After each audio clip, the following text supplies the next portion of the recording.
Presiden Amerika Serikat, AS, Donald Trump menerapkan tarif sebesar 32% kepada Indonesia mulai Rabu, 9 April 2025.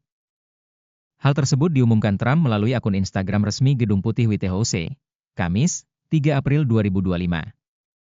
Tarif 32% yang diterapkan Trump berlaku bagi produk asal Indonesia yang masuk ke AS. Selain Indonesia, negara Asia Tenggara lainnya juga terkena kebijakan tarif yang diberlakukan Trump.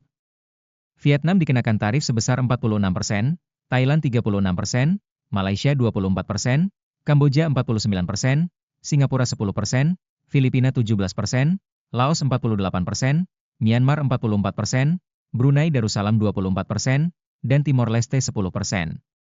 Negara kita dan para pembayar pajaknya telah ditipu selama 50 tahun, tetapi hal itu tidak akan terjadi lagi, ujar Trump dikutip dari White House. Alasan Trump terapkan tarif 32% kepada Indonesia. Trump mengenakan tarif 32% karena Indonesia dinilai mengenakan tarif lebih tinggi terhadap produk etanol asal AS. Merujuk laman resmi Gedung Putih, Rabu, 2 April 2025, Indonesia disebut menerapkan tarif sebesar 30% yang lebih tinggi dari AS sebesar 2,5% untuk produk serupa. Trump juga menyinggung hambatan non-tarif yang dimaksudkan untuk membatasi jumlah impor-ekspor dan melindungi industri dalam negeri telah menghilangkan akses timbal balik produsen AS ke pasar di seluruh dunia.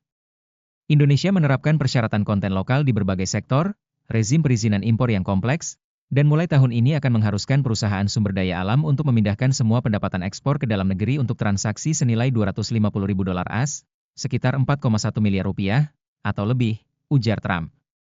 Di sisi lain, Presiden ke-47 AS tersebut menyinggung alasan penerapan tarif untuk negara-negara lain. Ia mengatakan, pemberlakuan tarif merupakan bentuk pembalasan terhadap negara-negara yang mengenakan tarif kepada barang-barang AS, tarif balasan, dari Trump bakal memberikan insentif kepada perusahaan untuk memindahkan manufaktur ke AS dengan menghukum perusahaan yang memproduksi produk mereka di luar negeri. Penerapan tarif juga dimaksudkan untuk meningkatkan pendapatan bagi pemerintah federal dan menyarankan tarif dapat menggantikan pajak penghasilan. Khusus Kanada, Meksiko, dan Cina, Trump memberlakukan tarif karena negara-negara ini tidak berbuat banyak untuk mengatasi peredaran fentanyl di AS. Kebijakan tarif juga diterapkan sebagai alat negosiasi untuk memperoleh konsesi dari negara lain. Salah satunya dengan menekan Kolombia karena negara ini menolak kebijakan deportasi imigran ilegal. Pekerja baja, pekerja otomotif, petani, dan perajin terampil Amerika, kita memiliki banyak dari mereka di sini bersama kita hari ini. Mereka benar-benar menderita, ujar Trump dikutip dari NBC, Rabu, 2 April 2025. Mereka menyaksikan dengan sedih ketika para pemimpin asing telah mencuri pekerjaan kita. Para penipu asing telah mengobrak-abrik pabrik kita, dan para pemulung asing telah menghancurkan impian Amerika kita yang dulu indah, tambahnya. Dampak kebijakan tarif Trump terhadap Indonesia. Direktur Eksekutif Center of Economic and Law Studies, Celios, Bima Yudhistira mengatakan, kebijakan tarif 32% yang dikenakan kepada Indonesia berpotensi memicu resesi ekonomi pada kuartal 4 2025. Kebijakan tersebut juga akan memengaruhi kuantitas ekspor dari Indonesia ke AS dan berdampak negatif terhadap volume ekspor ke negara lain. Dampak lainnya adalah membuat sektor otomotif dan elektronik terancam di ujung tanduk karena konsumen AS menanggung tarif dengan harga pembelian kendaraan yang lebih mahal sehingga penjualan kendaraan bermotor turun.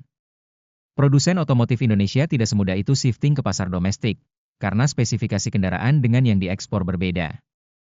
Imbasnya layoff dan penurunan kapasitas produksi semua industri otomotif di dalam negeri, jelas Bima dikutip dari Antara, Kamis, 3 April 2025.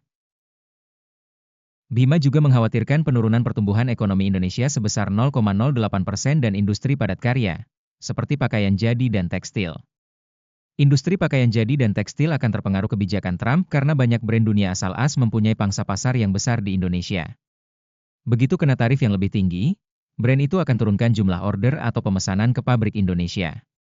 Sementara di dalam negeri, kita bakal dibanjiri produk Vietnam, Kamboja dan Cina karena mereka incar pasar alternatif, jelas Bima.